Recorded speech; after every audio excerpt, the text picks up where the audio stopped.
welcome to SLNS IAS Academy's Daily Current Affairs. So let us see some important topics in the current affairs. The first important topic we have for the discussion today is the Central Pay Commission. Okay, so what is the Central Pay Commission? So this Central Pay Commission will recommend or give suggestions to the government regarding the salaries, allowances, pensions, etc. of the central government employees. Central government employees.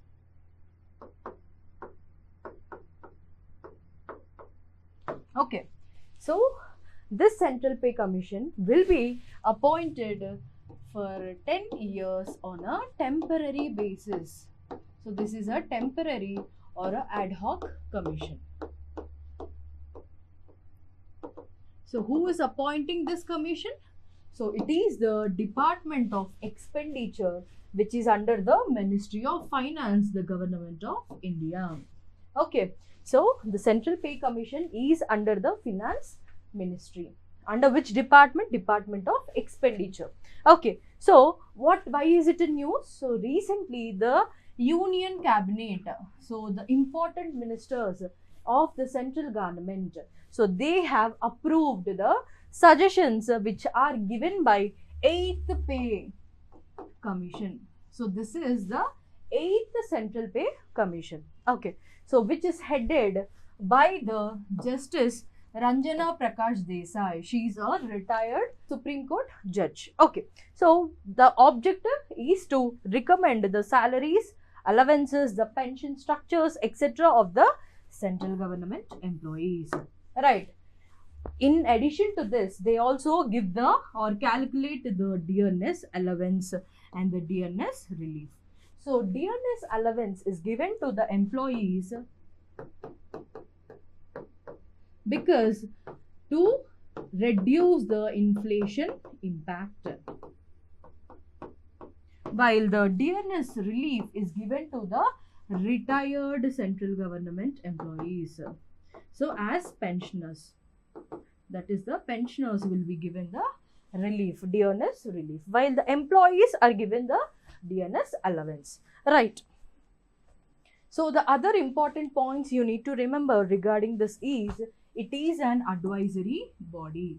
So the recommendations given by the Pay Commission are not mandatory by the Union Cabinet to accept. Okay, so they may accept, but they may also not accept the recommendations. So it is just merely a advisory body. Okay, so what will be the composition? So generally the composition is a 3 body member, where first person is the chairperson, the second is the the second one is the part-time member, and the third one is member secretary. Okay, so who will lead the commission? That is the chairperson. They will be generally the Supreme Court judge who are retired. Okay, so the first Pay Commission is established in 1946. And what is the last Pay Commission? That is the 7th Pay Commission in 2014. So in 2025, we have the 8th Central Pay Commission. So these are the important facts you need to remember with regarding to the Central Pay Commission. Right. So the second important topic, we have the coal gasification. So we all know about the coal. So the coal is a solid rock which is used as the fossil fuel for the production of electricity. So more than 50% of the electricity produced in India is the thermal electricity, that is primarily prepared by the help of the coal. Okay, so by using a thermochemical process, by using a thermochemical process, which we are calling it as coal gasification. The coal, which is solid in nature, is turned into gas, which we are calling it as syngas, by the process of thermochemical process. Okay, so the solid coal is turned into the gaseous syngas. Okay, so this is the coal gasification process. So why this topic is in the news? Because recently the government released the draft guidelines for underground coal gasification, which we call it as UCG, underground coal gasification. So when this process is taken place at the place of coal availability, that is called as UCG. So what is this syngas? So this syngas or the synthetic gas is a mixture of different gases like the carbon monoxide CO, the hydrogen H2, the carbon dioxide CO2, the methane CH4, and the water vapor. So these are present in the syngas or the synthetic gas. Okay, so there are two methods in the coal gasification. One is excitive method and the other one is incitive method. So in the excitive method, so the coal is subjected to oxidation. So that is, so in the presence of oxygen and steam at very high temperatures, the coal is turned into syngas.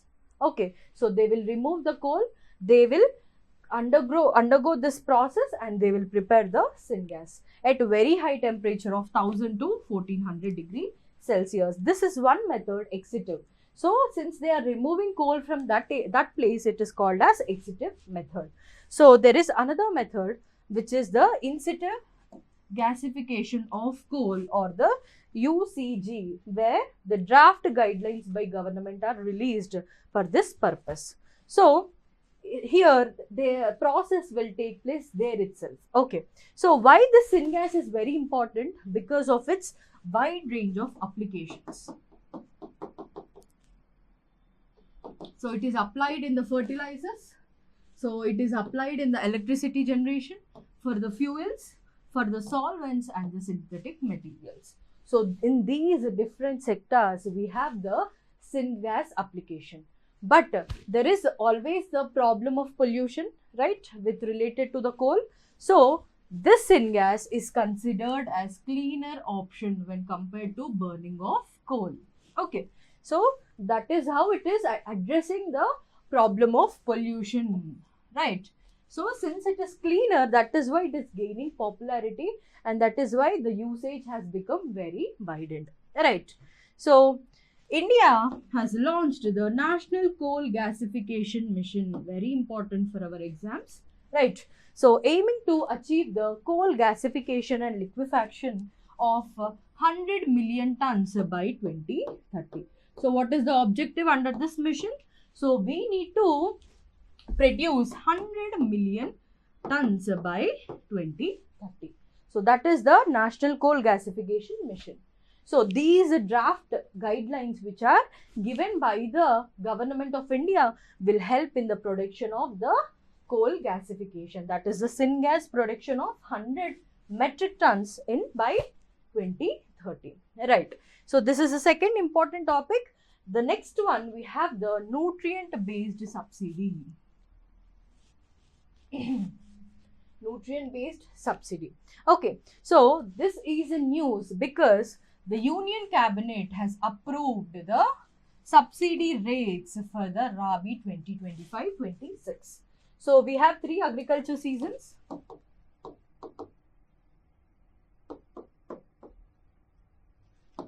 Number 1, Kharif, so which is in concurrence with the rainy season. Number 2, we have the Rabi, which is in concurrence with the winter season. And number 3, we have the Zaid, which is in concurrence with summer season, and it is the shortest season. Only we have the March, April, May. Okay. So now we are in the Rabi season, right? So from November onwards, we see the Rabi season. So for this Rabi 2025-26, the government has decided the subsidy rates.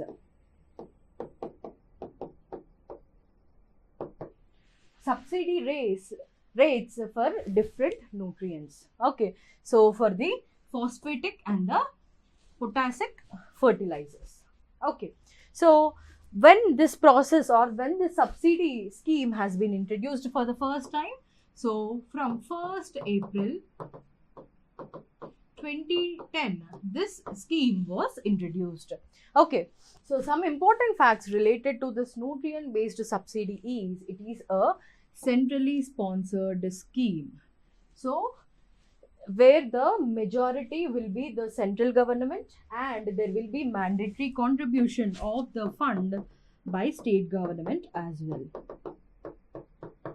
Okay, so what is this scheme basically? So for different nutrients like the nitrogen, phosphorus, potassium, etc., the government will fix the rate of subsidy. Okay, for example, for 1 kg of the fertilizer, let's say the government rate is 50 rupees, the subsidy rate, while the original price may be 150 rupees, which is decided by the individual or the private company.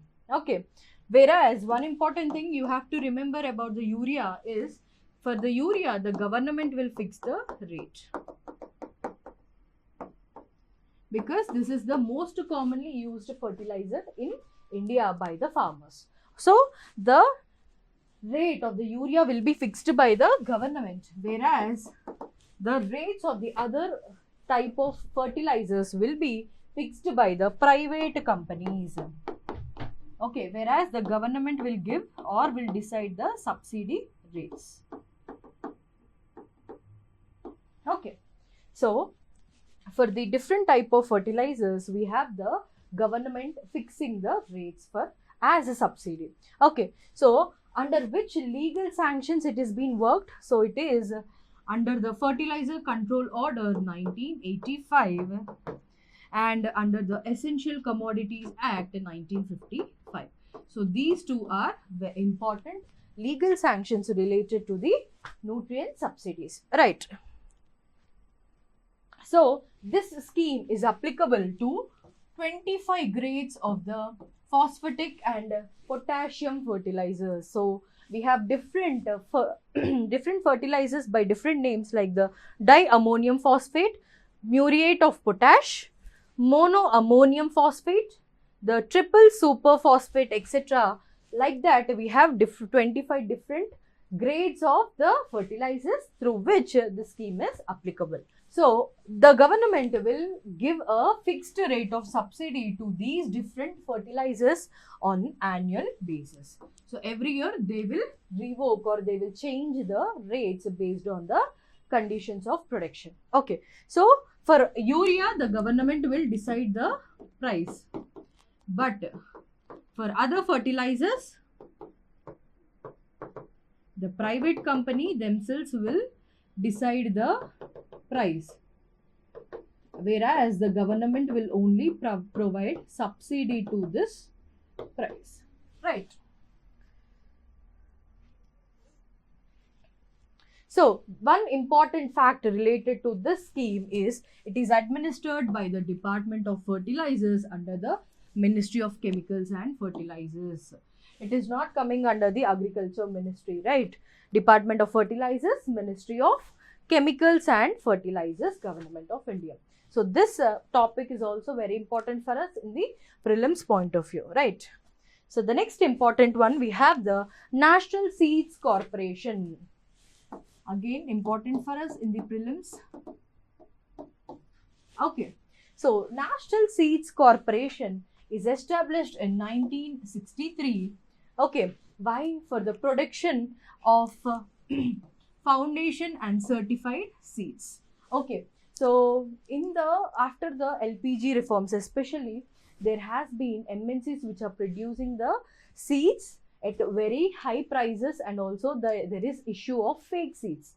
So to eliminate that kind of issues, the National Seeds Corporation is playing a very important role. Why? To reduce the farmers' distress.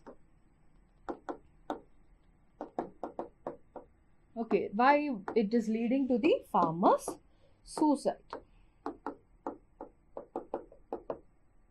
Okay, so this is the main issue related to the background of the National Seeds Corporation, right?